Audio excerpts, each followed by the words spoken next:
Nos ha llamado poderosamente la atención la crisis social, las movilizaciones explosivas en las calles en Ecuador.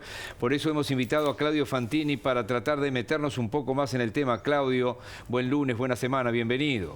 ¿Qué tal? Muy buenas noches, Miguel. Buenas noches, Rosario. Un gusto saludarlos. ¿Cómo estás, Claudio? ¿El aumento del precio de los combustibles puede generar esto o hay algo más, Claudio? Yo creo que hay algo más, ¿no? El precio de los combustibles tiene una conexión directa con una división social muy fuerte, muy contundente, muy también en términos geográficos, ¿no? Siempre se dijo que hay un Ecuador de la costa y un Ecuador de la sierra o de la montaña. El Ecuador de la costa, con su corazón financiero y empresarial en Guayaquil, tiene un pulso económico más tendiente al libre mercado, mientras que el Ecuador de la sierra es mucho más rural. Si bien su corazón es una gran urbe, la capital, la ciudad de Quito, es sobre todo el Ecuador rural, el Ecuador del campesinado, y ese campesinado es mayoritariamente indígena. Entonces suelen chocar ambos Ecuadores. El componente indígena es muy fuerte, el campesinado y los productores rurales no están en condiciones desde hace tiempo de afrontar los precios del combustible que establece el mercado. Por eso cuando un gobierno, como acaba de hacerlo Guillermo Lasso, deja que los precios de los combustibles sean establecidos por el mercado, estos suben y encarecen notablemente los costos de la producción, empobreciendo notablemente a los productores rurales y al campesinado. Por eso es que cuando estalla este sector, estalla también la convivencia étnica en el Ecuador, porque el componente indígena es el que se pone en pie de guerra y se siente atacado. Eso es lo que estamos viendo en estos días, ya desde hace semanas, en este Ecuador, donde se está pidiendo la renuncia directamente del presidente Guillermo Lasso. Claudio, entonces, ¿cuál sería la causa de fondo de este conflicto que, como bien decía, se está poniendo en peligro la continuidad de Guillermo Lasso frente a la presidencia? Porque acá me parece, Rosario, que el hecho inmediato, que es el aumento del precio de los combustibles, conecta con algo que está en la raíz misma, en el origen mismo de este gobierno, y que lo ponía en una suerte de enfrentamiento latente contra la Ecuador indígena.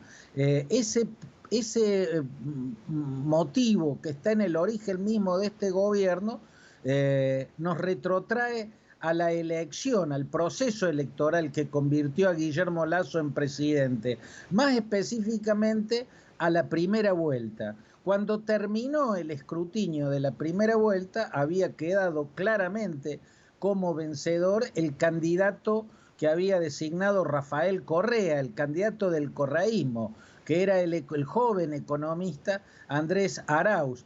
Y en el segundo lugar, en el primer escrutinio, en el segundo lugar, no estaba Guillermo Lasso, sino Yacu Pérez. Yacu Pérez era el candidato del movimiento Pachacutic.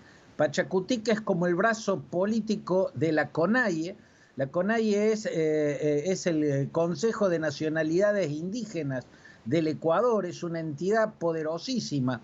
Su brazo político, el movimiento Pachacutic, había postulado a Yacu Pérez. Si este hubiera quedado segundo, como había señalado el primer escrutinio de la primera vuelta, al balotaje lo hubieran dirimido el correísta Andrés Arauz con el indigenista Yacu Pérez. Y muy probablemente el presidente hoy sería Yacu Pérez y el partido oficialista el movimiento Pachacutic. Eso no ocurrió porque correísmo y la centroderecha, que con los sectores financieros y las grandes empresas de Ecuador postularon a Guillermo Lasso, un ex banquero de Guayaquil, acordaron, aparentemente, esta es la sensación que le quedó al movimiento indigenista, acordaron que haya un recuento de votos, y en ese recuento de votos, quien había quedado tercero en el primer escrutinio pasó al segundo lugar y quien había quedado segundo pasó al tercer lugar. De ese modo, ese recuento de votos, con los votos que se anularon y los votos que se aceptaron, fue lo que cambió el balotaje, cómo se iba a definir el balotaje.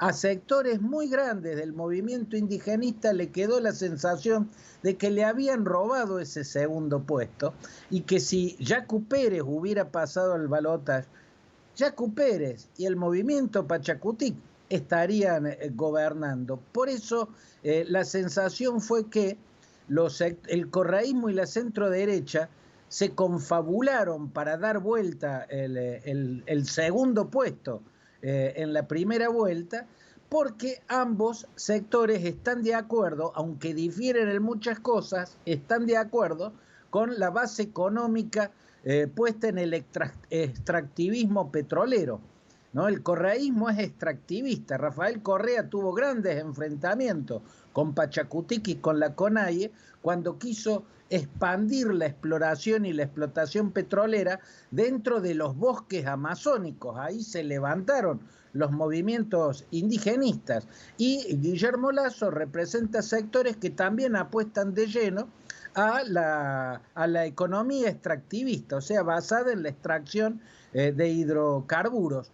En esto pudieron confabularse para que en la segunda vuelta las dos opciones sean extractivistas, cosa de evitar que una opción indigenista, que es naturalmente ecologista y anti-extractivista, pudiera quedar en posición de llegar al poder. Yo no sé si eso ocurrió de ese modo, pero sé que quedó una sensación muy fuerte de que así ocurrió, y por eso es que sectores fuertes del indigenismo en algún momento iban a aprovechar para embestir contra el presidente Guillermo Lasso. Lo están haciendo ahora y se está subiendo a la oportunidad Rafael Correa también.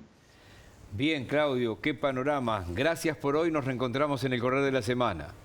Abrazo, Miguel y Rosario, buena semana.